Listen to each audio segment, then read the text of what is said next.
All right, welcome back to the TED Shed. Tonight, Jace, we've got an old friend of mine. Right. And she's written a book with her journey with... oh, she can explain it to us anyway. Do you want to go around and grab it? Yeah, let's do it. Sounds interesting. No worries. Over here. Hey, welcome. Hey Glenn, how you going? Good to see you again. Yeah, you too. Yeah. Me too. Nice to be here. Yes, what's been happening? A lot. A lot? Yeah. Last year, our Sam and I's youngest son, so we've got 4 kids. Yep. Our youngest son, 2, was diagnosed with brain cancer. Oh, wow. Yeah, at the age of 2. So, right. Yeah, we had a hell of a year last year. But, and COVID as well. Yeah, COVID and all of that. And yeah, decided to write a book about it. Yeah, right, which is obviously, Jason, I think you've seen this already, but The Boy of Steel. The Boy of Steel, yeah, pick a camera. Any camera? Maybe there. It's the easy one. Nice. So you've only just launched the book? Yeah, so it was published officially on the market, or published on the 4th of September. Yeah, right. So okay. yeah, we're about 6 weeks in now. It's going really well. Going well. Yeah, it's been amazing actually. It's like a real full circle moment because last year was just hell. This year's, something really sad and horrible has turned into something really positive. So that's it's exciting. Yep, Yeah. so Sebastian's in remission?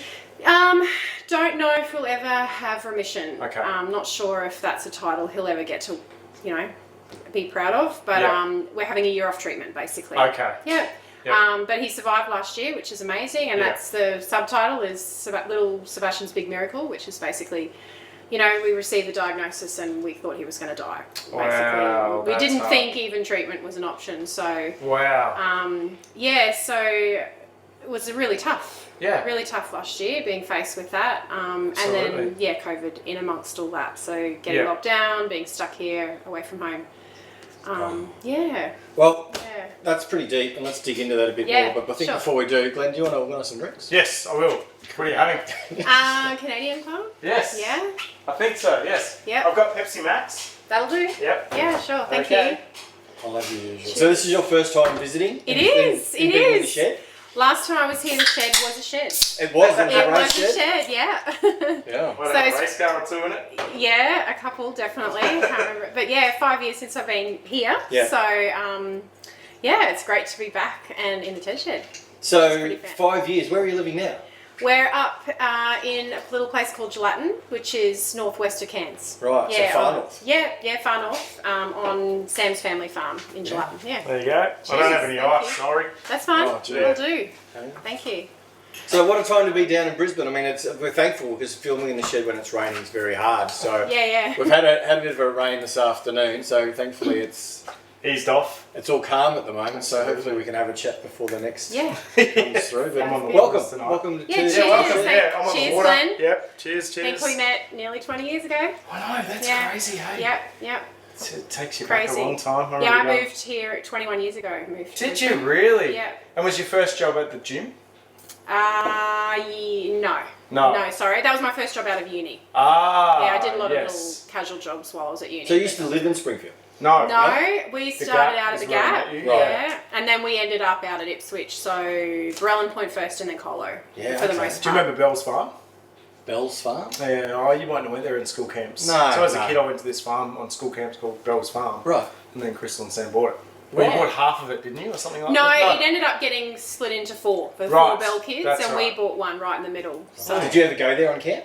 No, I grew up in Cairns, so we sort of bought this farm, and all of a sudden all the locals were like, "Oh, we used to come here for school camp." Yeah, like, I was just imagine that as a story. That was a kid, you go to school and you're in these places, and then you end up, owning that. And it was pretty basic. It was a beautiful spot. Beautiful spot, really nice. I mean, when people told us, we thought, "Oh, of course, it's just the perfect." The creek was beautiful. Yeah. So what was the change then to get out of Southeast Queensland and head so far north? Yeah, so Sam and I both grew up. Sam grew up in Gelatin, Gelatin, Mount Malloy, up in the country up there. So we both came to Brisbane for study, and we met down here. So we sort of never went back.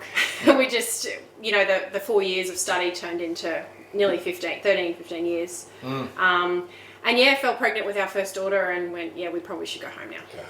Is that suddenly? Yeah. It's like a big gap year. Massive gap year, actually.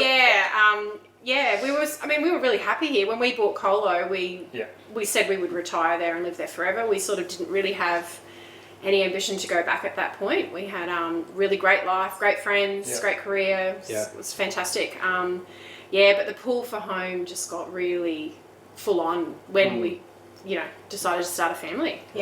So Sam was like just 30. Had done pretty much. I was happy with my career and that. I was ready to have a family and stop working. So. Yeah, I think we moved back up there when Antonio was 5 weeks old. Oh, wow. Yeah, right when the 2011 floods hit. Big change. Yeah. Huge. Yeah, so I'm guessing you're not on a 600 square metre block up there, right? You're on something a little bit bigger. Yeah, Sam's family farms 160, 180 acres, including lots of virgin scrub. Yeah. But it's great. We love it. The kids all go to the gelatin school, which is How many kids go there? I think this year we're about 50. Oh, wow. Yeah, That's which is great. So what was the population of the town? About 1,000. Right. Yeah. So everybody knows everybody. It's one of pretty those. much. It's like Summer Bay in the hills. Yeah, well, all the streets are named after all the local families. Like, it's amazing. It's beautiful. It's a wonderful... It's very special to be part of that community. You do feel like it's your family. Yeah. It's amazing. And, when you've got kids at school too, you meet a lot of families through school, which is and you say it was a family farm, so it's not like you've gone home to... like a township where you haven't lived for so long, you don't know. No. So Sam's grandfather's still on the farm as well. Yeah.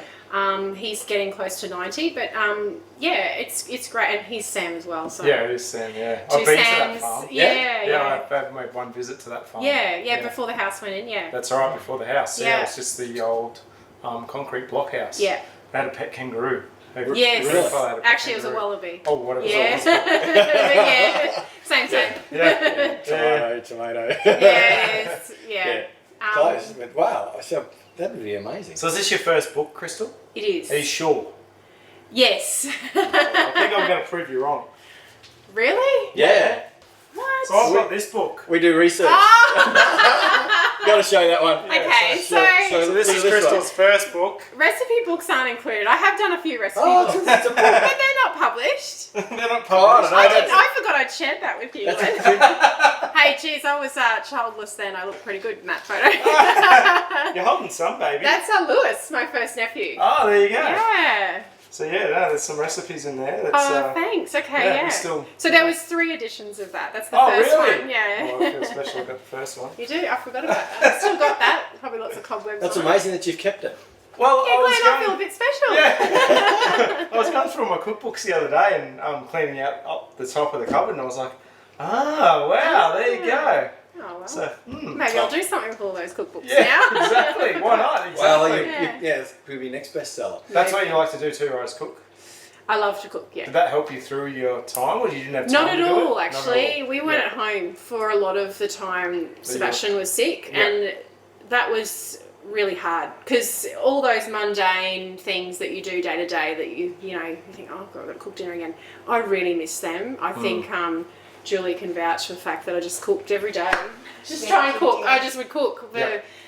I was stuck here for Easter last year, and I just started cooking scones and breads, and I don't know. Was all your family here, Crystal, or was it just you? Just me, yeah. So Sebastian. Sebastian and I came down initially. Yeah. And we spent the 3 months. It was about 3 months, 99 days. So away from the other kids. Yeah, which is tough. That's hard for them too, it was tough. Yeah, they struggled as well. So how many kids do you have? I've got 4 altogether. Right. So 3 girls and then Sebastian. Okay. Sebastian was your 4th? Yeah. So Alyssa, at the time of diagnosis, Sebastian was 2, Alyssa was 3, Josie was 5, and Antonia was 8 or 9. Yeah, so they're young, really young. And we were going to the doctors and coming home that day. That day. Yeah. So. But we didn't. Obviously, we were flying out by Royal Flying Doctors, and we on didn't that come day. back. Yeah. And you didn't come back for 3 months. So who stepped up, family-wise, with the Yeah, kids? so we dropped them to Sebastian and Gail and Mariba, so Sam's dad. Yep. Just because when you've in Cairns, everything Cairns is great, but it's a small hospital, so you've got to be there at 6 o'clock, and you're there all day. Yeah. So we sort of said to the girls, look, you're going to be there for the night before, and I'll be back after lunch the next day. Yep. Because we've got to be at hospital early in the morning. So we decided to leave them there because Mariba's sort of halfway between our house and Cairns. And it was in the school holidays, so it was just more convenient to leave them there. They have cousins in Mariba and Yeah, of course, right? Makes sense because you're only going for the day. Yeah, that's right. So Yeah, basically after we were flown out, look, we didn't really talk to the girls for probably 3 days. We were just in so much shock, and they were being well looked after, don't get me wrong. It's just something that was really hard to... We didn't really know what to say to them. Of course. You know, and they would have known, especially Antonia and Josie, that bit older, that when you go to Brisbane, there's something really wrong. You know? Right.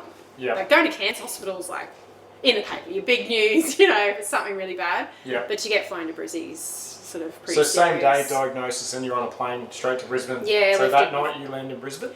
I don't think we got there till early the next morning because when the time of the MRI where they found the tumour, the Royal Flying Doctors were in Brisbane, so we had to wait for them to fly up to come and get us and then go back down. Sam had to fly commercially. They only fly one parent with a sick child now in case something happens. So, right. Yeah. So that makes sense. You don't even think about those things. They were having a lot, especially with the country towns. A lot of children dying in the air, or becoming quite unwell, and it's just not something. It's not nice. So they separate which is whatever. Yeah. They know what they're doing. Of course. Sam actually arrived here quicker than us. Yeah, right. He was waiting in triage when we got down. Yeah. So that was on a Thursday we got down, and he was in the operating theatre on Sunday. Wow. Yeah, to remove as much as they could. As much as they could. Yeah. So problem was it was in the middle of his brain, so in the most inaccessible place and in the most dangerous place, because obviously spinal cord goes up to your brain and it stops sort of in the middle. And that's where it all the magic happens, and that's where the tumour was. That's where the tumour was. Wow. They could only take out half through the top. Took out the top part. And, how many hours was that, Crystal? I think 6 hours of surgery, but we didn't see him for about 10 hours, I think. Wow. All up. Yeah, and then he was in ICU, so... And at the hospital, so just trying to get some of the story here, but do they have counsellors with you while he's in? Yeah, we didn't meet the first counsellor until we met a counsellor before surgery. Yeah. And then we met her once we were back on the ward. Okay, so you were by yourself through the operation time? Yes, we went to the pub down the road and met with family and friends, just trying to keep sane. It was really tough. It's like your world turned upside down. So was he showing obviously symptoms that you had to seek medical? Look, he was a really normal baby. Honestly, he was a great baby. Like all of mine, we were lucky. They all were feeding, sleeping angels. The only thing different with Sebastian, the first thing was he stopped sleeping at 6 months. Mm-hmm.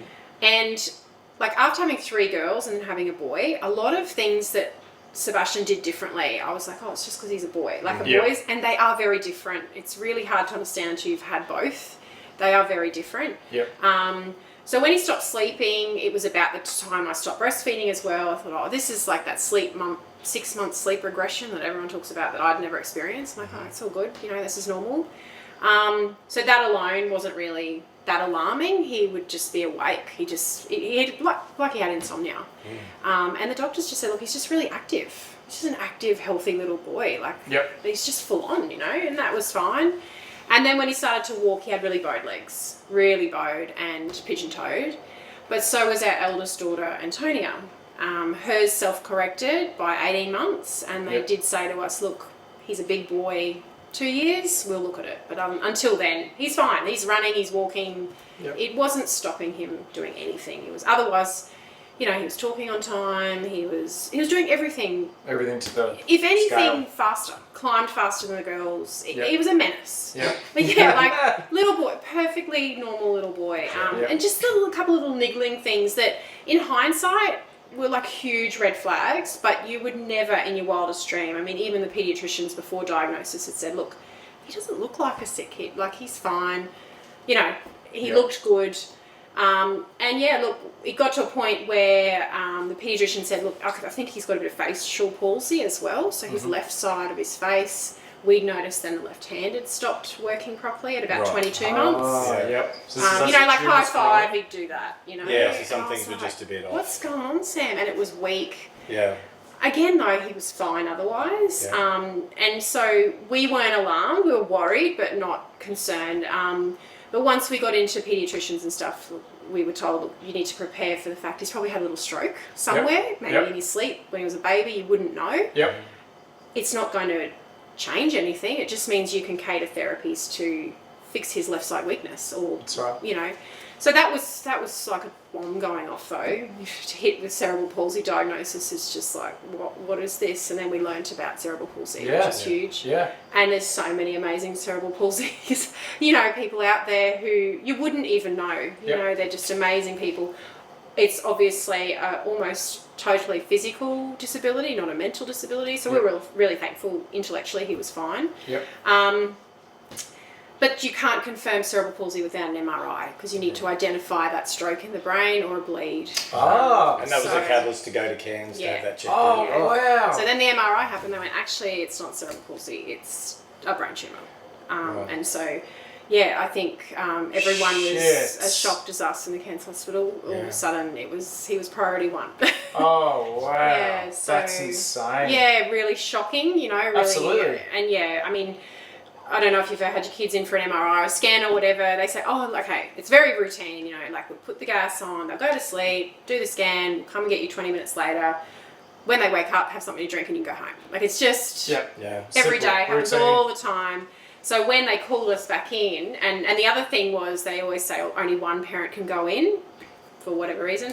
They called us both in. I said, this is weird, Sam. I never have to, both of us. And then they said, look, you're going to be met up in the peds ward with a specialist because we found something in the scan. And that was it. We just knew. Yeah, right. So give you enough to really concern you, but not to tell you anything. So then you No.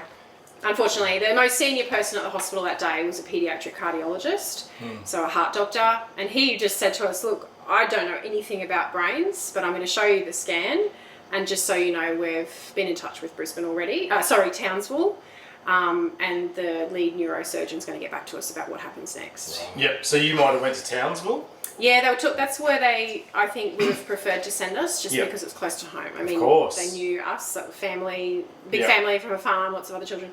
But yeah, basically, the head of neuro in Townsville just said, no, sorry, not touching that. I'm going to go to Brisbane. Yeah. So when was that? That was the 8th of January 2020. So pre-COVID, right? Before COVID. Really, COVID, it's funny looking back now. COVID, it was so, like in the hospital in about March, it was like, yeah, look, we're all going to get COVID. It's going to be fine. The oncology kids are going to be fine. You isolate with psychology with an oncology child anyway. You're really, particular about who they interact with, what they do while they're not on treatment. So they weren't worried at all, and their attitude was, we're probably all just going to get it. It's just going to be like the next flu. Yeah. This was before the Delta strain, and I think even up until New Year's, 2020 to 21, we were like, okay, we're home and hosed. That's the worst of it, and I don't know if anyone ever predicted the second. It's like it's happening all over again. So you've been fortunate though, because we see on the news, I guess, nightly, stories of people that may have been in a situation similar to yourself where they had to go to Sydney for treatment. Where, Queensland can't offer the service. They go down there and the next thing, they're stuck there. Yeah. Right, and you could just imagine, what you've been through, but if, I'm just saying it's fortunate that you haven't had to have those challenges, thrown at you as well. Yeah, well, we did actually. Last year we got stuck in Brisbane, so they wouldn't let us go home. Oh, wow. Yeah, so we... So you got locked down in Brisbane? Yeah, stuck in the very first lockdown. So... Oh, wow. What happened was Sebastian he had his first lot of chemo and was fine. So they said, look, you know what? Go home. Let's go home and come back every week. It was every week. So they let us go home. Actually, no, sorry. He had his first bout of chemo, then he had a fortnight off, and then he was going to go to weekly. They said, go home for the fortnight, and then you'll come down every week for chemo.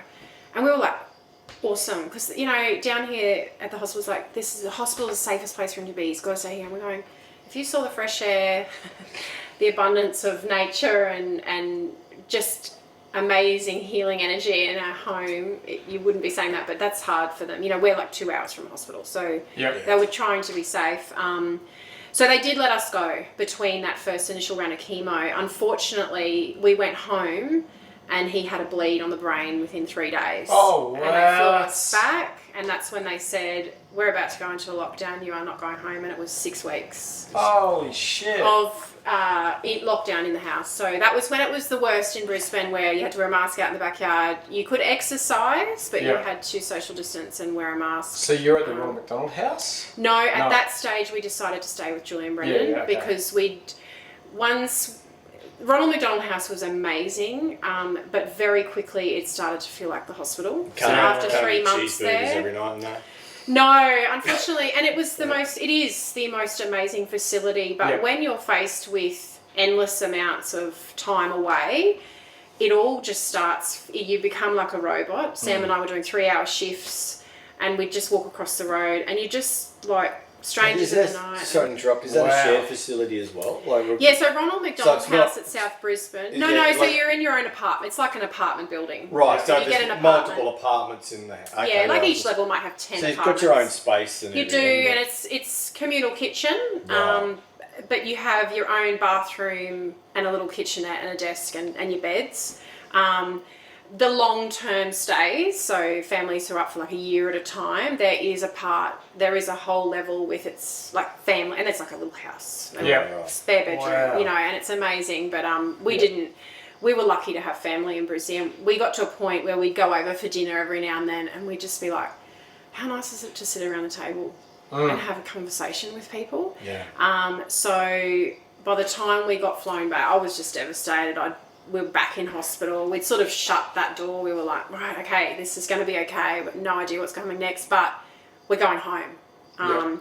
When they sent us back, I just struggled, and we rang Julie and said, look, can we come and stay for a month, maybe two? And thankfully they did. They said, yeah, absolutely. And that just helped us so much because we were in a home, it was hard. We were social distancing in the house, which is crazy, but we were with family, so... And you're leaving kids behind again? Yeah, and so Sam didn't come back that second time. Okay, so you come back by yourself. I came back because by the time that happened, that just hit the kids really hard. We'd just got home, and they were at the hospital saying goodbye, and it was just horrible. They were in tears, like, when are you coming back? I don't know. Again, you know? So that was a lot of trauma for them as well, and we just decided, you know what?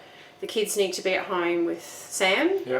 He wasn't working because of COVID, so it was great. And that's when the schools shut down as well. So, because like the girls would do a week at home on the farm with someone, and then they'd go live in Cairns and they'd drive them to Gelatin, or they'd live in Marie. But like they were really hopping around. Like when we got home after those 3 months, they barely spent much time at home. They're like, oh yeah, we're going back to our bedrooms, and so that stability had to come back, and that was the only way we could think was that I go back on my own. Yeah, wow, that's hard for you then, because you... It was, and that was the hardest. That 6 weeks was really hard. That was probably the toughest time because the lockdown, Sebi being completely unstable, and then just saying you have to stay near the hospital, like you're not going anywhere. Wow. So during that COVID though, there was obviously protocols at the hospital of... Oh yeah, big time. So you could spend time in the hospital though, right? You weren't... Yes, no, situations where you weren't allowed to be... No, they always let these little kids, I mean, it was like, when you went to the hospital, it was like COVID didn't exist, in the respect that, okay, you're only allowed one carer with the child, but chemo ward was completely normal. I mean, it's like a different world in there. You're just so focused on the kids. None of the outside noise mattered at all. It really only affected us when we were in transit from the hospital to home, because lockdown was normal for us by then, because he had no immune system, he was sick, so we weren't going anywhere anyway. It's just that being told you can't, and nowhere to go. So even if you decided, let's just go for a walk down, down the park or down the shop. We at one point, when we were walking, would take Sebi down to the swings down at one of the parks close by. Like they were all taped up and wrapped around the poles. Like they weren't even letting kids in parks. So it was pretty crazy. So at that time then you said the initial chemo, there was a period, and then there was weekly. Yeah, so they do. So the time you were down, was that just an ongoing thing then for a number of months? Yeah, so with chemo, it's kind of, I think chemo, what we learnt is the chemo drugs that you get are catered to you, and then the cycle that, the rounds you get put on is also catered to you and your cancer. Right. So every single child, every single person's on a different. There's no like, okay, you get 3 months of chemo. There's no standard. Okay. So his protocol was the first couple of months was weekly, then he'd go to fortnightly, and then he had monthly. So once we got to that monthly stage, that was when they said you can go and come back. Wow. And we came back every 28 days then till the end of last year. The cost in that would have been, is that all? Yeah, no. No. Thankfully, sick children are looked after very well in this country. That's great. So that's all covered by patient travel, Wow. which is amazing. Apart from the private trip down? Yeah, so if Sam So came Sam with us, came down he would here pay to for his play, commercial right. flight. We had a beautiful charity up in Far North Queensland that would help us cover costs though too, That's good. which was amazing. And they cater to, it's called Kind, so kids in need of donations, and helping families who've got sick children. That's awesome, And they do get forgotten a little bit when they're in rural communities. I don't think people realise, like, it's not just a drive to the hospital, it's like an aeroplane trip, so you've got to have someone looking after the property, other children, other animals, work. But even the trip in itself, Yeah, I mean, that's I just went to Palm Cove for a week, and just even the hassle of travelling domestically with your kids when everyone's well, you know, the airport, the check-in, the security. I mean, I guess your travel back and forth, obviously being through a medical service, was a bit different to sitting in but you still have that from home to the airport. Really nerve-wracking. Yeah, all the logistics, the flight. Didn't like airports for a long time because, like, towards the end of last year, he'd have chemo and be flying the next morning, so he was sick. And he didn't need medical clearance, so to speak. But, you know, you check in and, you know, because no one was flying. No one was... So you were flying domestically? Yeah, right, for his chemo domestic. Right, so the original was down on a Royal Flying charter Doctors flight. was only emergency situations. Right, but everything else you were in that situation was talking about where you're in the airport, sitting in the lounge. And he's got no immune system and you're in an airport. Yeah, with a 2-year-old. Wow. Thankfully, he was so unwell. He wasn't. He wouldn't move out of whatever the wheelchair, pram, whatever. He would just sit there. So there was no, you know, running off, touching things. No, that's he was too unwell. Yeah. But you know, every time you check in, what have you been doing in Brisbane? Oh, having chemo. You know, and it's just a. Shit. And you know, you feel awful because then they feel awful, but it was just our life, and it was really hard. You know, it's just like regurgitating the nightmare over and over again. So yes. And you started writing things down, obviously, and that's what this book is about. Was that your way of dealing with the mental health? Yeah, subconsciously. I was never writing last year thinking, this is going to turn into a book. Yeah, of course, yeah. It was a lot of, I don't know, I think a lot of the social workers said, make sure you write everything down. Like, write everybody's name down, write everything they say, because you'll get so tired soon that you won't remember anything. And I was really good at doing that. Yep. So Sam, they would leave, and Sam and I would go, right, what was their name? And, you know, old school, pen and paper. Yep. Some things we record conversations a lot of the time, obviously with approval, but there would be surgeons that would walk in and we're just like, what did they just say? Yeah. What and then you've also got the shock of what they're telling you, so then you forget about what they're actually telling you. And they're just talking about it like it's another day at the office. Yeah, so you're in shock, and they're just like, okay, we'll see you later. And you're like, what the hell what just happened? When's the and next we'd be appointment? calling nurses over and going, what, do you get that? Like, you know, so it was a way of coping. I guess it started to turn into a narrative at the end of everything when I said to Sam, look, Sebastian's not going to know anything of this. He's going to never remember any of it, thank goodness. Yeah. But we need to be able to refer to it, because not only for him to read, but also for us to remember, because you know, with your kid, like, you think, I'm never going to forget anything my kids do, and 10 years later you're like, so what? I don't remember how old they were when they walked, or of course, how old was she when she lost her first tooth? Like, you do, it all becomes a bit of a blur. Yeah, that's right. And so I sort of mashed up the journal entries with my own recounts of things, a bit of medical journaling as well. Yep. So it does read as a combination of your notes and what you've recorded through your journey. Yeah, and I think that's where it's different to any other memoir where it's just a narrative. This is really personal journal entries that I shared with family and friends, updates I shared with family and friends, and then there's the stuff that no one had ever read all. Wow. And even for me to go back, I was like, wow, I forgot how down I was at that point. Yep. Because a lot of the time I would just be up crying at night. You just sort of can't sleep and you're just crying. Like, how is this happening? And I just had this urge to write about it. You know, like I don't know. It just came really naturally. Yeah. Was Sam with you the whole time, like at home? Has he been working away or? No, well, his work dried up, so he's only international pretty much with his travels. So, you know, Saudi Arabia, all those, Philippines, Indonesia, they're still not back. So COVID was a godsend to you as a family Kind of was. when this all went down. I guess Sam probably would have changed his priorities anyway. He did. Look, and his employer was just amazing. When it first happened, COVID wasn't really happening. So it was like, look, I'm having to take leave indefinitely. And they didn't even bat an eyelid and were amazingly supportive. But yes, one of the benefits of COVID was that there was no work pressure all of a sudden because there was no job. Yeah. And still now, you know, he's still not back at full-time work because of COVID. And that's great because like now I'm down here for medical treatment and he's able to stay home with the kids. So that's the nice. girls. So A bit of stability for them. it is. It's kind of worked out. We're ready for it to go back to normal, but it's good. You know, if a curveball comes our way, we're ready. You know, we don't have we've sort of simplified everything. Yeah, which is family, right? I think people get caught up with their lives prior to, like you said, this happening to you. You would have been a million miles an hour doing 25 other things a day. Yeah, looking 10 steps ahead all the That's time. right. Which is what you do. That's right. Normal, very normal when you've got a young family, busy lives. It's just how it is. Yeah, exactly, yeah. So how do you change those ideas, journals, and your story into this? So like, where did that come from? You say, look, I want to publish this, and you went out and sought that, or no? So what actually happened once I started writing, really seriously putting it together, I'd probably written about 50 pages and typed it all up and thought, look, my cousin in Sydney is a book editor. And I don't know, my grandma had her 90th birthday down here just before Sebastian got sick. And I had sort of reconnected with family. I went down to Sydney and had a holiday and spent some time with my auntie and uncle and my cousins. And this was this book editor.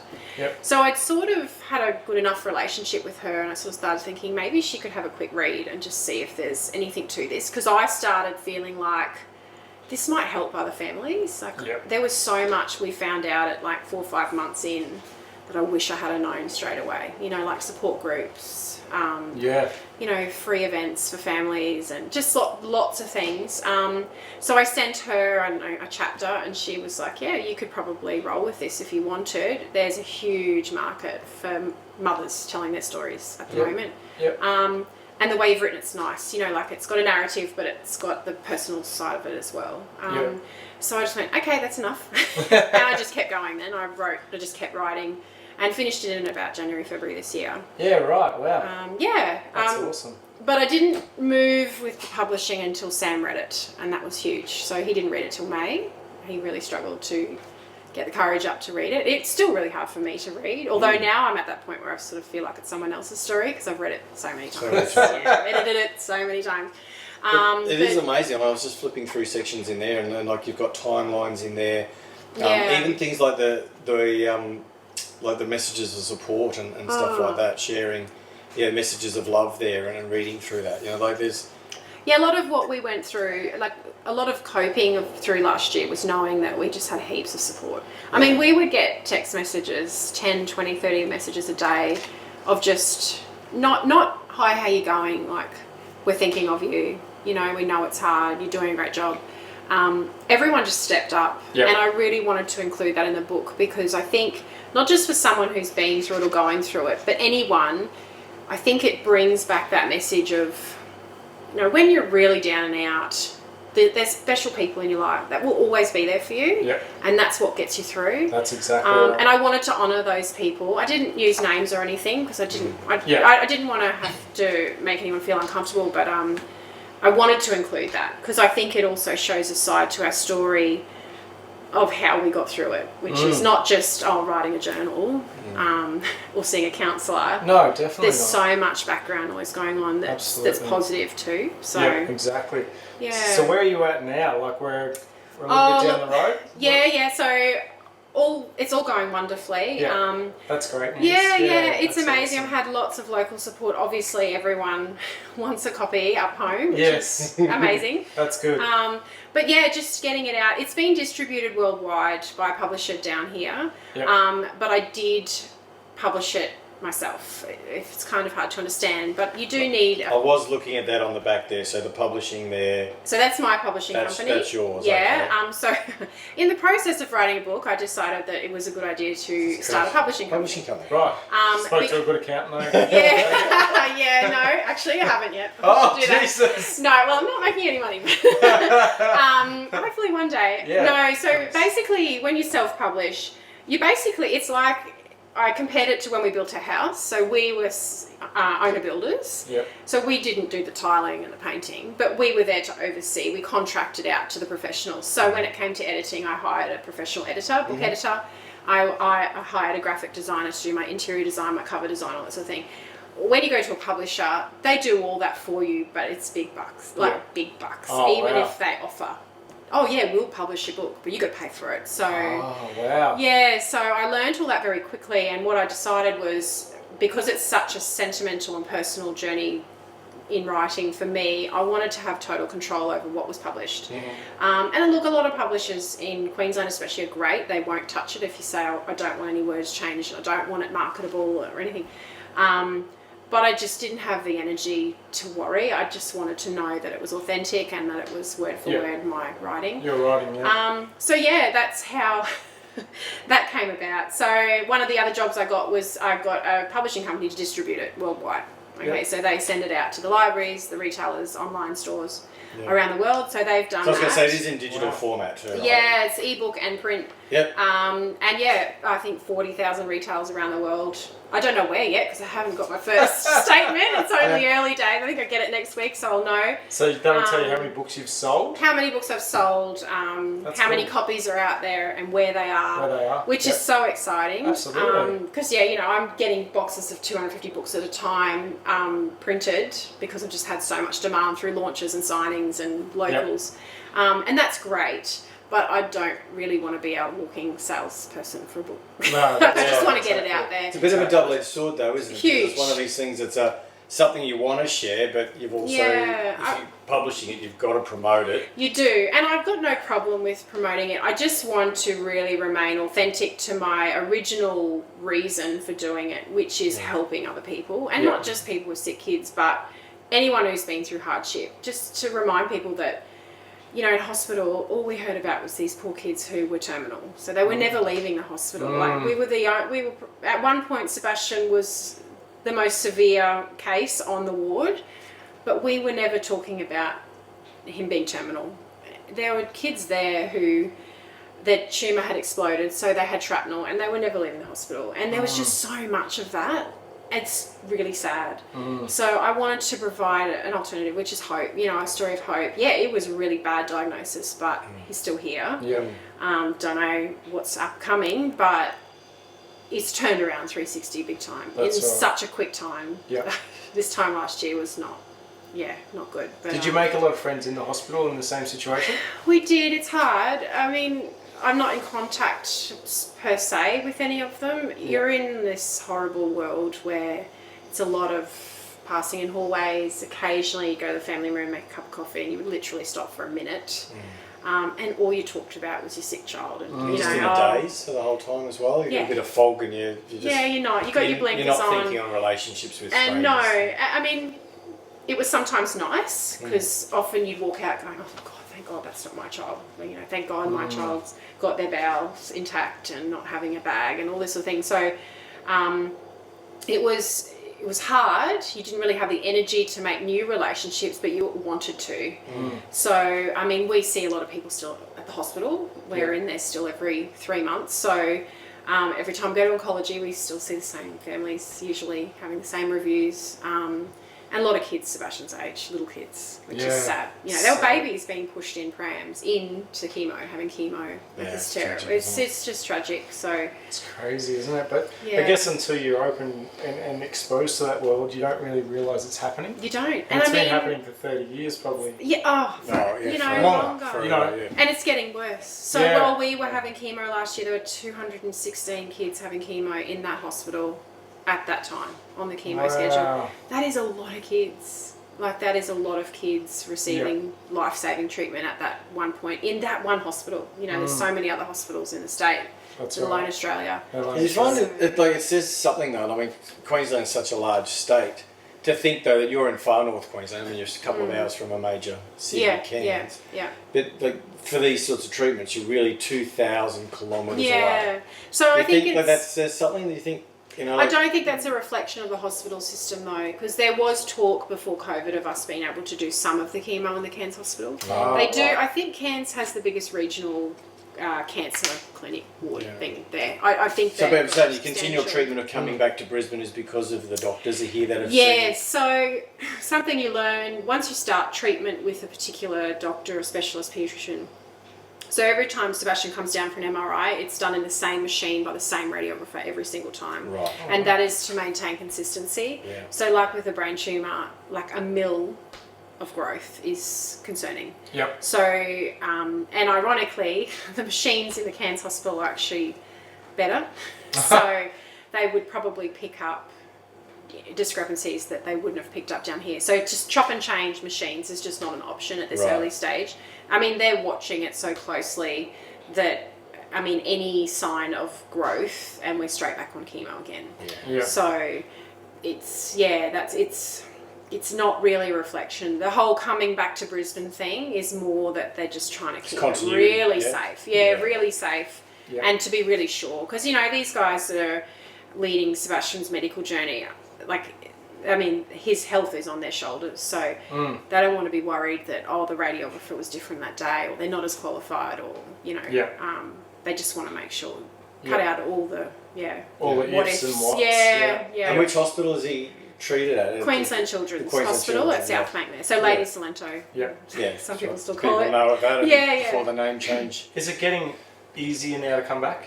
It is. Actually, this trip's the first trip where I haven't had like full anxiety for a week before. Cool. Yeah. I don't know why, because we've had an up and down 12 weeks. He broke his elbow. He had vomiting virus for like 5 weeks. COVID. You know, like proper. It's been a really long 12 weeks. Usually the 12 weeks goes like that. You turn around and go, oh no, I don't want to go again. Like, I just hate it. But it'll depend on how tomorrow goes. So last visit, he was fine the day of the MRI. The second day we pulled up, he was full on, I don't want to go here. Don't take me out of the car. He wouldn't let me get him out of the car. Right. So different, it's hard. So tomorrow's another MRI, right? That's just tomorrow's MRI. Yeah, so he'll have an MRI. I don't know if they're going to check his bones. There was some concern about, because he broke his arm doing nothing, honestly. It was apparently, and it was his left side, so he's still got left side weakness. And like, so easy to break. So because it's a weak side, the muscle mass is minimal, there to hold the bone together, and a lot of cartilage in the elbows with little kids. So super easy to break. So I don't know if they're going to check his bone density, but he'll be under. They do a general anaesthetic for MRIs under 5. So So you said when he was young too, like little boy, full of energy and everything else. So how's he going now? Now he's a three-nager. He's sandwich out at dinner. He's a three-nager. The last 12 weeks we've gone from the new Sebastian to the old Sebastian, which was like before he got sick, you couldn't have anything in out. Every cupboard was locked. He'd be on the benches dancing. He'd have the broom in the fan. Like, he was a proper terror. Wonderfully terrible, but terrible twos big time. And then last year we it was sad because he should have been doing that, and it was a really sad time for us as parents because we felt like he was missing out on that one. Like, it's a horrible time for parents, but it's a great time to be a kid, 2-3-year-old. But it's coming back with vengeance now. That's good. Oh yeah, he's making up for it. Oh yeah, he just goes and punches his sisters in the mouth. I was going to say, how are they with you now? Are they sort of cotton gloves, or just like, it's punch on the again, this last 12 weeks, it's if you hit me, I'm hitting you back. You know, he has been, you know, there's no disciplining Sebastian until about 2 weeks ago because he was, you know, it's really hard to discipline a child who's been sick. Absolutely. But he's, like to the point where I tell him off and he just turns around and pokes his tongue at me. So big time three-nager. Yeah, you can't tell him what to do. It's all got to be his idea. But it's wonderful. It is totally wonderful. Awesome. And when he broke his arm, I was like, oh, awesome. Like Brisbane, we thought, oh my God, they're going to kill us. Like, they're going to go, what are you doing with him up there? Yeah. But everyone we talked to was like, this is amazing. He's just being a normal kid. Yeah. You know, he's doing everything like a normal kid would do. And he's back at kindy, which is great. Yeah. So we're trying. He's integrating back into life as a normal course. That's kid. fantastic. It is. It's great. I mean, he's got his limits and he's got his challenges, but he doesn't know any different either. And we sort of think of it like his first 2 years, he had a migraine, you know. So he doesn't have that anymore. Yeah. So life would be pretty jolly for him. Absolutely. He wouldn't care about the odd limp or Of weak course. arm or... Okay, that's right. He's still here. Yeah, that's it. That's a blessing. Yeah. That's exactly. So do you take away anything from, like you said, you know, I'm really intrigued by, I mean, thankfully my kids are healthy and yours are. Yeah. But yeah, is it just a parent's intuition, like you're saying, when you started to see something that wasn't quite right? Because if you just sat there and went, oh, you know, it's okay. Yeah, so... It could have been a very different outcome versus going, something's not quite right and pursuing it. Yeah, look, I'm probably that parent who's like, oh, it's all right. Like, they're fine. Fourth kid in too, you're a bit more relaxed. Big time. Yeah. And again, like I said before, when it's a boy after 3 girls, you're sort of like, oh, that's just how boys are different. Yeah. But I guess one of the most alarming things I found is just the sheer amount of parents. So when you get a sick child who's not either in an accident, so like say you're in a car accident and a child has a head injury, right? It's all rushed through. MRIs, go for it. It's all happens straight away. When you're suspecting that there's something wrong with your child, you have to wait. So when first of all, to get a paediatrician's appointment was 3 months. Wow. And then to get an MRI was 6 to 12 months. Oh, and that was Australia-wide. Because we just, when we were told that, I said, Sam, I don't care. I'll just go to Sydney. I'll just go to Melbourne. I'll go to Perth. I'll go to New York. I don't care. We've got private health. We'll get this MRI. Is that because it's a specialist MRI? Or yeah. Just I mean, I did a finger injury. You poor thing. I know, totally comparable to your story. But for me, it was, you know, I had X-ray next day, ultrasound, and then a day later was MRI. Like for that, and that was still in the fully enclosed machine. Yeah. They didn't give me anything. I went to sleep by myself, and then I just laid out for my head down. Yeah. But that was, for me, that was 2 days after an injury. To have an MRI, but you're saying 12 months, is that... So with the small, Cairns Hospital, they only do MRIs on a Wednesday for children because there's a general anaesthetic involved for under 5-year-olds. Right. So the anaesthetist is only there on a Wednesday. Yeah. So they do it every Wednesday. So unless your referral is classed as an emergency, so the paediatrician has said this child is an emergency, needs an MRI today, you still have to wait, but it's 3 to 6 months. Wow. So when I rang around hospitals and said, what's wrong with your child? And I said, look, there's just like obvious left side weakness. Are they having seizures? No. Is he unwell? No. Is he like okay to function? Yeah. You need to wait. So what we suddenly realised was that unless like a miracle happened, he wasn't going to get seen to. What ended up happening was I got on Facebook and found some cerebral palsy support groups because we thought it was cerebral palsy. Right? Yeah. There were children driving from the Gold Coast, having seizures from the Gold Coast to the Brisbane Hospital. By the time they got to the hospital, the seizure had stopped and they were fine, and they were sending them home going, sorry, it's not an emergency. So I was like... Can you not video it or something and just go turn up and go? They don't care because the child is fine. So having a seizure wasn't enough. And I said to Sam, they're never going to see her. They're never going to let Sebastian in. We're going to have to wait 12 months. What I ended up doing was I just rang the hospital every day. I just said, look, because one of the nurses along the way said the only way you're going to get in early is if someone cancels. Right? I went, okay, that's fine.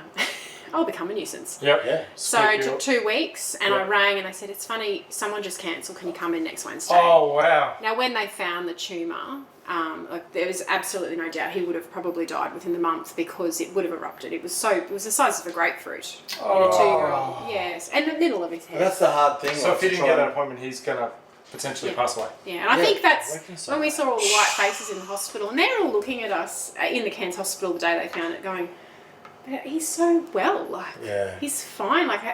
Is this how he always is? You know, he's walking around slapping the nurses on the butt. Like, he was next. He was really naughty. He was flirting with everyone. He had no idea. So cheeky, jumping on the bed completely nude. Like, he was just really naughty in the hospital, right? Trying to contain, like, Tassie Devil in a hospital. And yeah, we were just like, he's fine. And they're all just like, what?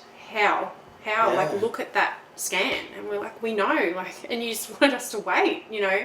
But that's the thing. Like, how do you reconcile that? To know that health system is effectively telling you you can wait a year to get that. But if you did, if you just were a complacent parent and went, okay, it is what it is, and you go back accepted about it. your life. You just accepted it and went, you know what, I don't know if it's because I had 4 children or because my intuition was a little bit stronger. I don't know what it was, but I knew that I had to get him in before that. And like I said, Sam and I were prepared to go overseas. I didn't care where the MRI machine was. We knew something.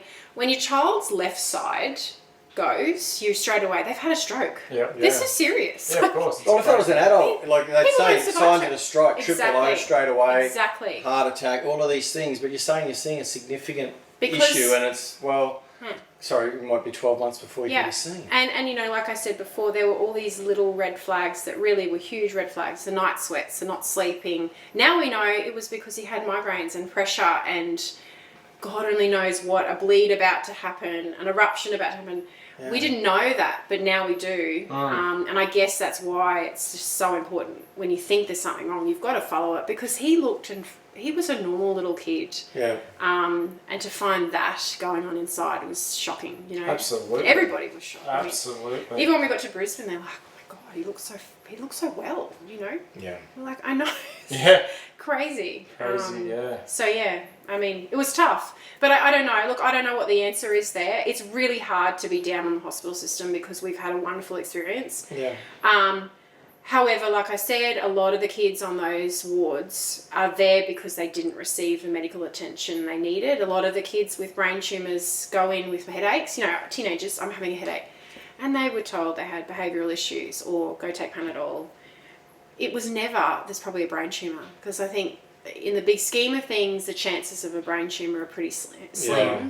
But when you're in there, it's like everyone's got a brain tumour. There's a whole ward for kids having brain surgery, you know. It's crazy. So, it's one of those things, I guess the medical system can't just go, you got a headache, do an MRI for everybody. You can't possibly. You know? Unfortunately, it's not case by case. No. There's a standard. But your symptoms that Sebastian was exhibiting, though, it wasn't just, he's got a migraine, he's not sleeping, right? You were saying that there's some other things. But I think when it came down to it, because he was well within himself, when you're presenting, was it emergent? Yeah. It wasn't. It wasn't an emergency, because he was fine. He really was on the surface, you know. I guess those little signs we were getting, though, were enough now that I know better. Yeah. Slapping nurses on the bum, that was the tumour, Mum. It was unbelievable. It was so embarrassing. You know, we're like, oh, hi, you know, and you're like traumatised because you've just got this diagnosis, and it was just awful. And he's running around laughing, running away down the hallway. It was just, and he wasn't sleeping. So that night we were waiting for the Royal Flying Doctors, I literally just walked the ward. And every time he'd see a nurse, he'd be like, as they get past whacking them, I'm like, oh my God, it's 2 a.m. Sebastian, please. Like, you know, crazy. That's hilarious. But so resilient, you know. Talk a lot about how kids are resilient. They've got no idea, you know. One of the nurses said to me, look, they go through all the trauma we do with this sort of situation, but you give them a hug and they're fine. It's gone. Yeah. Us adults, so we just hold on to it. Oh, that's we're right. So, exactly. you know, we're not built for that. No, that's exactly what I was going to say. right. So how do you get through something like that? Because obviously that takes a massive time. Like you said, you're away from your girls for periods of time. Yeah. You know, you got the worry of, you know, of a sick son. And like, how do you get through it? I don't know. Someone asked me the other day, oh, how did you manage? And I said, we didn't. You just fumble through it. Yeah. Like we're still dealing with it day to day. There are days that, I mean, I was playing tennis probably a month ago, and I don't know why or what happened, but I had this huge reaction to an emergency helicopter flying over. Right. I was like in the middle of a game, I had to stop. I had shivers, I nearly started crying, and my friend was like, what's wrong? And I'm like, I don't know, but for some reason that's just getting me really upset. triggered And you. it was just like there's a medical emergency, and that was all it was. Yeah. I sat down for half an hour and I was okay, but I had to go home, and we never went on a helicopter. Yeah. There was no. It's an association though, right? Yeah, it was that. Oh, someone's in a medical emergency, and when you see a chopper flying over up there, it's serious. You know, they're getting airlifted somewhere.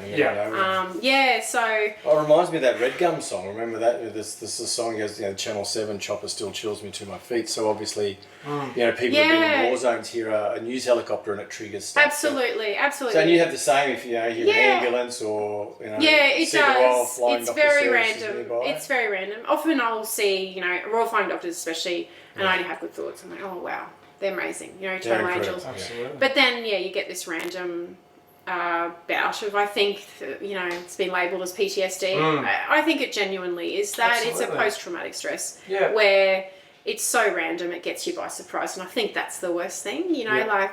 It's not like you go, oh, I can't watch that show because it's about a sick kid with a brain tumour. It'll trigger everything. It's not like that. It'll just be something completely random and off topic. Yeah. Look, I'm lucky we've got a really close family, lots of family support, but life's changed a lot too. So I cope with things better because I'm not hung up on endless amounts of washing and cooking and cleaning and being perfect and having everything lined up in a row and all this. It just doesn't matter anymore. So I'm easier on myself in that way, and that gives me the room to be able to do a lot of self-care. Look, sometimes it's really hard, and then other times it's like it's never happened. So time heals, it does. I still don't feel like I'm grateful for the experience, but it's definitely changed everything for us as a family, as individuals, everything. So and the people around you, no doubt. Yeah, everyone. I mean, everyone went through it with us. That's exactly our right. family, immediate family. They were there with our girls, with them crying and them going, "Where's mum? Where's dad? Why is Sebi in hospital?" There was a lot of that. They were all there. I mean, we missed that part of it. That's so right. a lot of those people, our parents especially, who took our girls under their wings. I mean, they were as much a part of it as we were. So. Absolutely. Any of your girls going okay now, like school-wise and stuff? Yeah, they're good. I mean, look, great. Really, really good. Alyssa was too young. I mean, she was 3, so she just missed mum. The first time I saw her when I came back, she didn't let go for like 10 minutes. It was hurting. Wow. She was just couldn't believe I was back. Antonia was good because she was 9, 10, a bit older. Josie struggled. She was sort of prep grade 1. She struggled. She still struggles a bit, but it's her personality too. She's hugely emotional and caring, and so she's taking it all on. And she still has nights where she has nightmares. I mean, they all still have nightmares. Of course. But it's just managing. Everyone's different, so we just manage things differently with Josie. But look, they're great. Yeah, that's good. We're all back doing, gymnastics, karate, I am like a proper taxi driver. And how do you do that? Have you got all those services in town? No. So it's like So your Mossman's- usual driver, just going to duck to the shops. I've got a 300k 40 round minutes. trip. Yeah, 40 minutes to the shops. to Coles. Oh, Yeah. wow. Yeah, or we've got Mossman, which is closer. 40 minutes. That's where we do all our sport. Mossman's 20-25, down the range though, so it's not. 4 minutes is too much for me. I get Coles home I delivery. know, look, I still miss the guessing you don't get convenience. home delivery Yeah, up we there. do actually. Really? They just started this year. It's like, woo! Yeah, because with COVID, it was like, shit, you could do boot, the click and collect. Yeah. But you'd sit there for like an hour and you're like, we just go in there and do our own shopping. It just wasn't very efficient. But no, they deliver up to the farm now, which is awesome. Yeah. That's good. We're back in the swing of things. Do a lot of carpooling with a lot of the families up there. Yeah. But Mossman's not. So it could be like what you say, karate in one direction and a drive to there and something else. Yeah. So Fridays we've got, I think 4 of the girls do gymnastics, so we only drive once every 4 weeks, which is awesome. That's it. Friday. Jesus. But we've all got heaps of kids, so you've got to make sure you can leave your kids with someone else to be able to manage the car loads. We've all got wagons and stuff, but Yeah. And the community's good, like you said. Great. Yeah. Fantastic. Yeah. Yeah, Nothing was too much. You know, they were all begging us, can we go check the cattle? Can we fix fences? We're doing it. Like, it was all taken care of. That's awesome. Yeah, we were lucky. Sam's granddad is still there on the farm. Yeah. So And you work the farm as well? sort of. I grew up in suburbia. I'm not a farm girl. Right. I'm married to a farmer, I say. Yeah. But look, we've got beef cattle there. And there's fruit, but we don't. I mean, it's not like you can just sit yourself on a tractor and just go, this is, my therapy and just... No, it's always like, there's cattle out on the road, or, there's a fence broken again, or, it's not like, let's just chug away on the tractor. And it's only 180 acres, isn't it? Yeah, well, I think technically 160. Right, so that's a big fence. Yeah, huge, yeah, and there's fences within fences for drafting wings and all that sort of thing, so... Yeah. Yeah. So that's a lot to maintain. Huge, yeah. It's a full-time job. Look, it is a full-time job. Yeah. COVID sort of pushed us in that direction a bit quicker than we would have liked. But so you were both working and then... No, I haven't worked since we had kids. Right, but Sam was working full-time away. Yeah, but you say he was away, so he wasn't focused on the farm? No, did not much. So it's a generational transition of the farm there. Was his grandfather who... his dad and his grandfather were doing... they still do a lot of the work, but Sam's granddad's had a knee surgery this year and a little bit of health issues, so he's not doing much anymore. He's always 90. Yeah, but he's so like that was 60 the plan, though, to move up there and then eventually slowly transition for work and then the life on the farm. Yeah, absolutely. Right. We sort of had kids a bit later too, so while the kids are young, it's like you can't really commit to anything. Yeah. And a farm especially, it's a lot of work. Absolutely. A lot of work that goes unseen. So that's amazing. So it is cattle? Yeah, beef cattle. Beef cattle. Yeah, beef cattle. And how's that market going? Like on a total departure from... I don't know. You're not involved in that? Look, I what we see try as to a consumer, the price of beef, look, most Sam, meats are going skyward, right? Yeah, look, Sam's the man to talk to about that. We did go through a period where we thought we might get rid of cattle and do, feed, bale, hay, whatever. But then COVID hit and that all changed. So look, generally once a year we turn the cattle over. It's just now it's like when the prices are good. Yeah. It's not like every September like it used to be. It's now just sort of when you find a good lot to buy, we just buy them, and you buy them in dribs and drabs now rather than a whole herd. Yeah, right. So how many head do you have on the?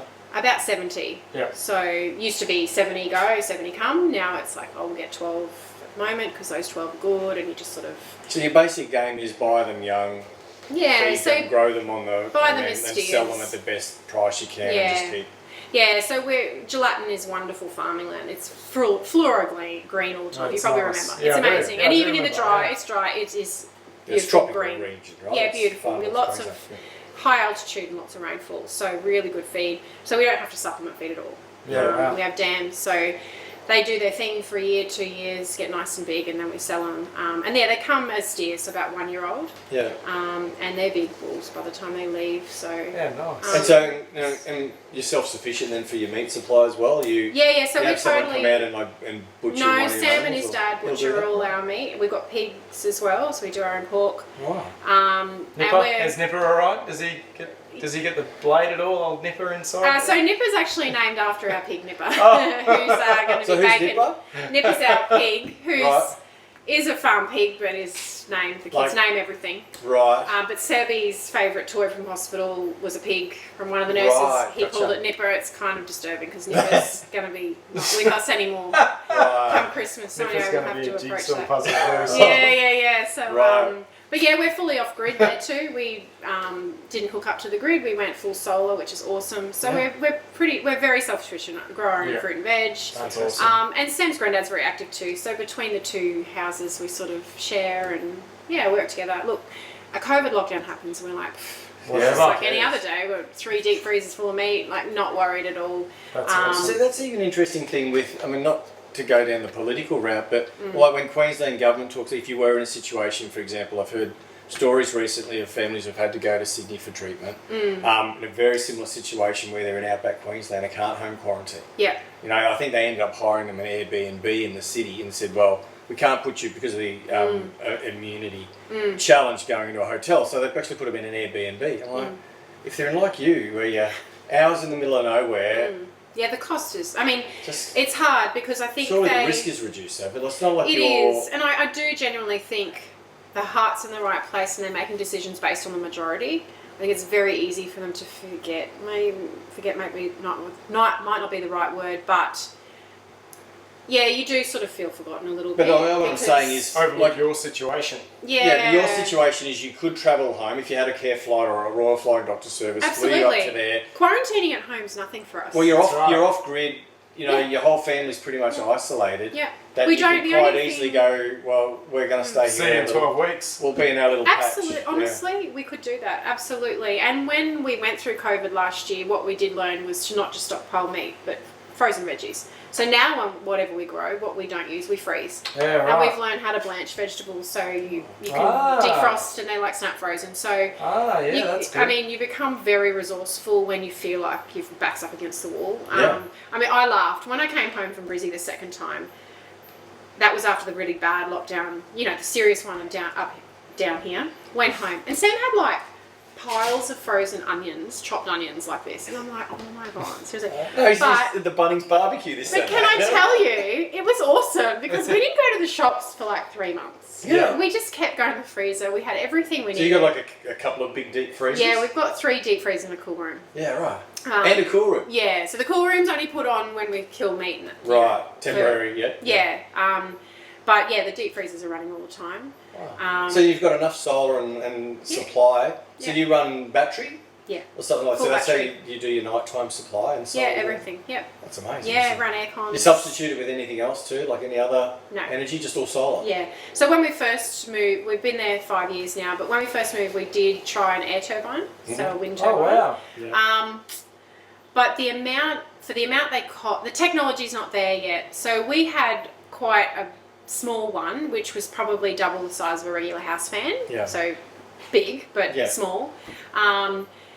The amount of noise it made, for starters, was ridiculous. Like it was like a a whirring, helicopter, yeah, right. always. And we live in a really quiet spot, peaceful, and all you could hear was this helicopter going all the time. Yeah. But for the amount of, so our theory was that it would run the power when it was raining. Right. So when it, like in the wet season, and you get 2 weeks of rain, we generate with a diesel generator, which is a fuel generator. Because you don't have enough solar. Yeah. So, but I radiation. mean, it takes 3-4 days for it to run down low enough. It's got to be proper torrential cyclonic rain. We didn't have that at all last year. So are you doing things like air conditioning as well? Yeah, we've got we had to get an air conditioner for Sebastian because of his Sick. internal heating system doesn't work, so he just gets hot and doesn't cool. Because even that in itself, like I mean, that's one was we've talked about solar on the Shed Talk stuff, and one of the things that I think's always been a challenge is that's a significant power draw. Huge. Right. So if you're saying a situation like that, when you're running that, so your solar and battery system can run, or you got to supplement. Doesn't even touch the sides. On a sunny day, we run all our deep freezers, all the fridges, TVs go, and not. That's fantastic. Four kids in a house, and I this know. is our TV's probably 8 years old now. So and it's not LCD, it's plasma because it was cheap. It was when LCDs were getting expensive. We went, oh, let's just buy a plasma. Yeah. Everything going all the time, fans going all night, aircon's going, it doesn't even touch the sides. Wow. Because the sun, we've got enough panels that the sun, it's just an amazing Well, you tool. can't do it then, right? So I mean, that's So we worked out, back with the wind turbine, for the cost of a wind turbine, you're better off just putting more panels on the roof. Yeah, right. And we got a second inverter, so now we've got 2 inverters working with a heap of battery power. Heaps of battery power. That's yeah. crazy, And it was still cheaper than hooking up Ergon. Well, I was going to say, that's the thing too, right? You don't have to have power And Ergon's supply out to like- the house, you don't have to bill. Ergon was like, it's probably about 30 grand, but it could be more. And in fact, from far north Queensland, if I'm not mistaken, you don't have a choice of energy retailer, it's the one, right? Oh, well, I don't know about that, but I'm pretty sure when we built 5 years ago, there wasn't a choice. There wasn't much. No, Yeah. no. Turn another drink. No, I'm okay. You're right? Yeah, Wow. I better not. I'm on the Pepsi now. Oh, you've got the hard Am I stuff. doing another one? Well, this You can have the water. It's alright. Really? Sure. Yeah. Oh, I'm almost. I'm on a finished health kick, mate. that. Oh yeah. Yeah. This is my vice. It's probably the worst thing that I drink. I haven't had a Pepsi in ages, actually. Really? No. The worst thing I Do you think want the is rest of the No, Pepsi? no, this is good. I'm Sure. good. No, this is lovely, the actually. caffeine in a Pepsi must be higher than a Diet Coke or something. Because I notice after we film in the shed, like I'll go home and edit. Yeah, Put this together. you're I'm just wired. wired. Oh, this thing. It's Love just it. gone midnight or something. I'm like, Yeah. I'm going to bed because I'm up at 4:45. I'm like that hamster on that over the hedge or whatever. Just he runs around and just sees everything in slow motion. Yeah. It's the downside of drinking it, but it's It tastes good. I know. Oh, it's the one thing that I drink. I don't. Yeah. Well, when we had some beer testing in here, in our recent episode, we had a guy. Yeah, I from haven't. West We End. started watching it before. I haven't watched the whole thing yet. So it's probably the first beer I had in Wow. since. Because I don't drink. I haven't had Okay. drink for years. Yeah. So to sit there and taste those, and as soon as I tasted that pale ale, it was like, straight back to a kid, like when your dad's going, here, have a beer, and you just go, oh my God. Yeah. You know, that whole smell, the taste, and everything else like that. I'm normally the beer drinker in here. Yeah. I've When we're noticed. filming, Yeah, I'll be yeah. just smashing them. And, Yeah. and I've just got to a point with my own mental health where I went, you know what? I need to have a break. Yeah. Because it was starting Big to time. affect things, right? Yeah, big time. And you know, alcohol is good to have a chat and Yeah, it is. do all that, but then it gets to a point That's where you a need to lifestyle. self-manage it, right? It's Australian. Yeah, it is, Just and sit at it's a bar and have a chat. it is, yeah, and yeah. it's good, Yeah. and you can do that, but you can also do it with a water or a Pepsi. You can. Yeah. You can. Well, It's the environment have it. you're Yeah, doing, right? and have As it. I've done. And here's the rain coming too, so I'm just Oh. going to do a time check. Yeah. Yeah. Every time I pick my phone up, I always say, look, I'm not checking messages. I'm just doing a timekeeper. So we're at just over an hour and 10, and the rain's coming back around. So look, the rain's given us a nice little Yeah, good. brief Yeah. for an hour or so. So we'll just keep talking for a bit. If it gets too heavy, we'll have to wrap because Sure. we won't hear anything but The tin rain. shed, yeah. Yeah, because we've been in here. I can't remember what it was. We had something on. We had an event in here, and we were doing something, and it started raining, and you'd literally be yelling at the person. I think we're just having beers. something. Just Friday afternoon beers, Yeah, because right. we'll just open the shed up on a Sunday or a Friday night, Yeah. and we have members. Awesome. Yeah, Yeah, that's everyone can just amazing. come around Yeah, I've seen some photos on Instagram. It looks great. Yeah, it's good Yeah. fun. Yeah, it would be dangerous if I lived nearby. Well, it's like that. We've said that every time Glenn films, he used to be just there, and he just had this endless glass. Right? And then if we go to the fridges, like there's a whole stock, and it was always all these beers, and then over in the far right hand corner is my little supply of Yeah. Pepsi Max. Yeah, I Nice. drink 6 schooners in a session, like filming, and you're It's just like like, cordial. but it's normally a Wednesday night, and Okay. you got to get up and go to work the next day, and you're like, Yeah.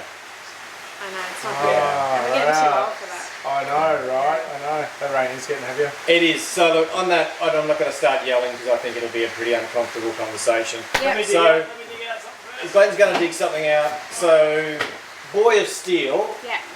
Do you mind if we give away a copy to one of our viewers? Absolutely. Well, I Yeah, think that sure. would be. Find it.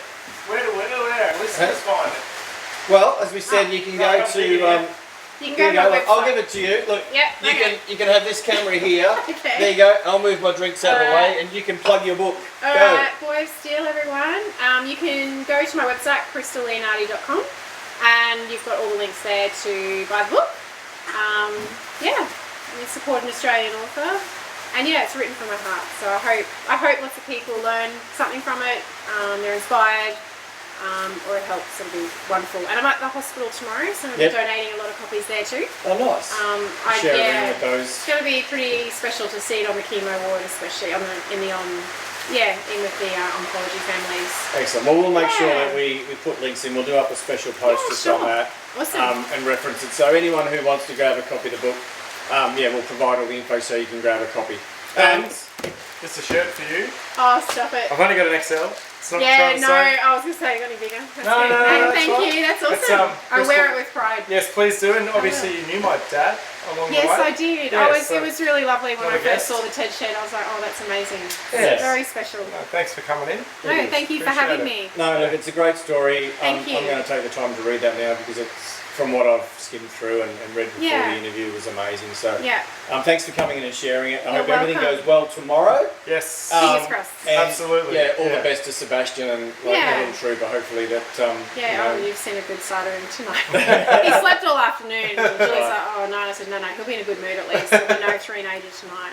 And maybe a little bit. The girls will be sorting him out. Oh yeah, he'll be loving that. He's been great. Yeah, Excellent. no, he's good. Thank you Alright. very much, guys. No worries. No Thanks for worries. coming Thanks, in. Crystal. On that note, we'll wrap up here. So make sure you follow the information to get a copy of this book. And if you know anyone else who you think would benefit, go buy them a copy and share it around. Get it around to people because it's a pretty amazing story. So thanks again. Thanks for Thanks, joining guys. us, and we'll catch you next Next time. time. Cheers. Thanks for joining us in the TED Shed. It was an absolute pleasure to have Crystal in here. Don't forget, go and grab a copy of this book. Absolutely. We'll even give one away. So if you like and share a particular post that we'll put up shortly, you'll be in the running to grab one of these. Crystal, what do you think our fans should do now? Well, yeah, buy the book. Check out my website, crystalleonardi.com, and support the TED Shed. It's Yes. a fantastic cause. Like and share. Thank you. And yeah, enjoy. Excellent. Thanks for joining us. We'll catch you next time. So yeah. See ya. Cheers.